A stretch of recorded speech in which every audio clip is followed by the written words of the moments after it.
Why is Terence Crawford using Errol Spence Jr.'s name to sell the David Avanesyan fight? Alright, y'all, let's talk about it. Well, basically, Terence Crawford has a lack of the machine going for him at this point. He doesn't have the promotional machine he once had when he was signed to Top Rank and Bob Arum. People don't realize what the machine provides for you until the machine is gone. Or if you've never had the privilege of working with the machine and your career has basically gone nowhere, then you know pretty much what the machine can do for you. A promotional company or a promoter provides you with more than just securing fights. They get your name and your likeness out in front of millions and millions of people on a daily basis.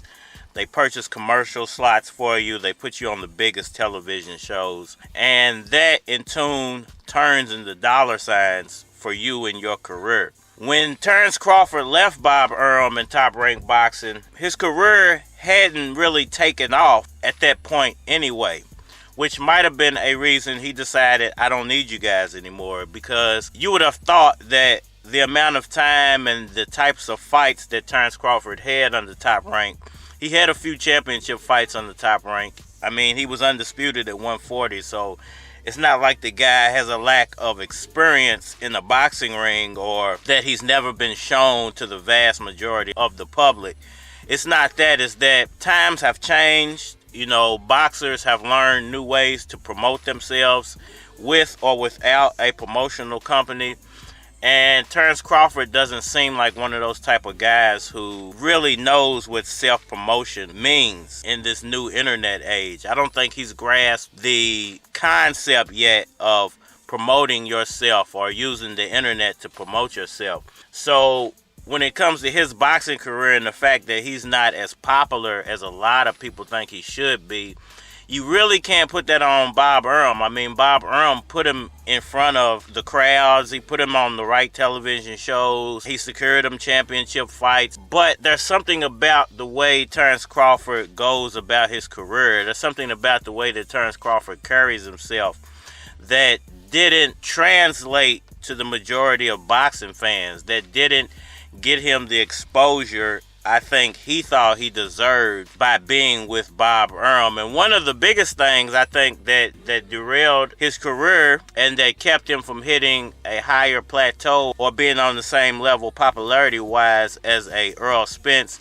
is the fact that he doesn't fight the best competition. His competition level has been subpar, to say the least. The fights that he has fought that have been tough fights were all at a lower weight, and they were years ago. So when it comes to him moving to 147, I think everybody thought he would come in and sort of clean out the division because of everything he did at 140, being undisputed.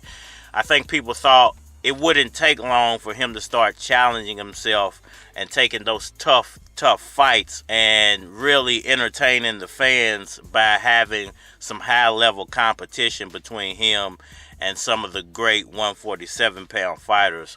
Where Errol Spence, he went straight in. I don't think he had a choice because of PBC trying to build their brand and Top Rank kind of already being established. I think Errol Spence and those PBC welterweights came in with the mentality of, I have to build a fan base. Because at the time, PBC wasn't on the level of a Top Rank when they first started competing with each other. Top Rank was always on a higher level.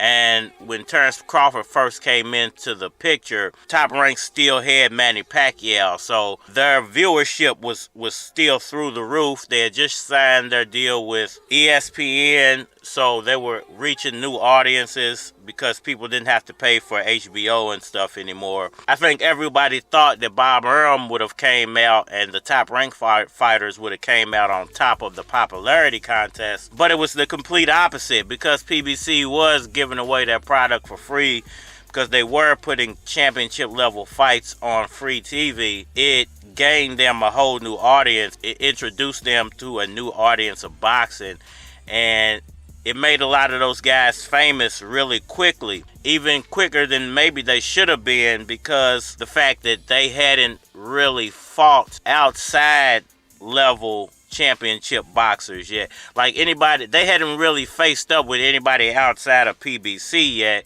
so it was hard to gauge their talent levels without seeing them face the best fighters outside of PBC. Even though at the time PBC had a large stable of welterweights, you still had other guys out there like Miguel Cotto and Manny Pacquiao and other names that those guys could have faced up with that weren't signed to PBC. So a lot of those guys' career took off, like Adrian Broner, his career took off, but he hadn't faced the best competition yet. And when he did face off with better competition, he ended up getting beat and going mental on us. So, you know, that brings me back to the point of why is Terence Crawford using Errol Spence's name? Because he has no choice at this point. His career, as far as becoming popular, I think is stalled. You know, he doesn't have any new ways of pushing his name out to the public other than trying to tie his name with Errol Spence's name, because Errol Spence's fan base is so much bigger than Terence Crawford's. There are fight fans out there that know who Crawford is, but they're more inclined to tune in to an Errol Spence fight than a Terence Crawford fight. So tying his name with Errol Spence's name and making their names kind of synonymous, making them kind of like one name, is the only way that he has at the moment of introducing himself to a new audience. You know, it wouldn't work with him trying to do that with the Keith Thurman, because Keith Thurman isn't as popular as Errol Spence Jr.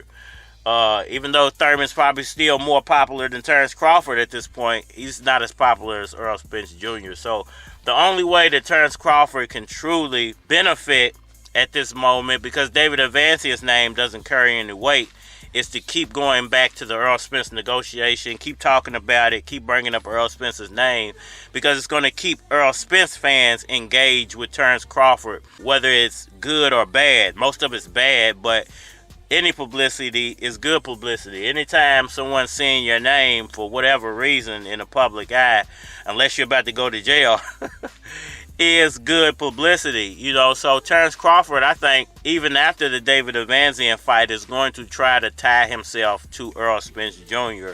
for popularity reason. He's going to keep bringing Errol Spence Jr.'s name up, whether he's going to fight him or not, you know, just to keep his name in the public eye. And I've been telling people that for a while, after Terence Crawford actually left Bob Arum, that it's going to be hard for him to keep his name out there.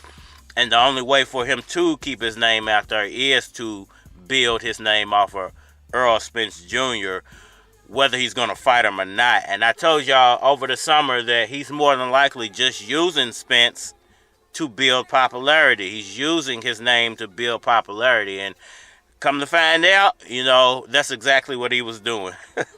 Y'all let me know what y'all think about that down in the comment section below. Man, it went from 70 degrees here in Kentucky to 20 degrees and snowing overnight.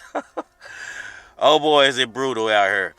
But we're going to keep rolling. The channel's growing. I'm loving the new engagement. I appreciate all y'all for tuning in. Y'all hit that like button for me. Share. Subscribe. Holler at me on all social media platforms, Facebook, Instagram, YouTube. More than likely to get a response on the tube and Twitter than anywhere else. So holler at me over there. And we are Manny.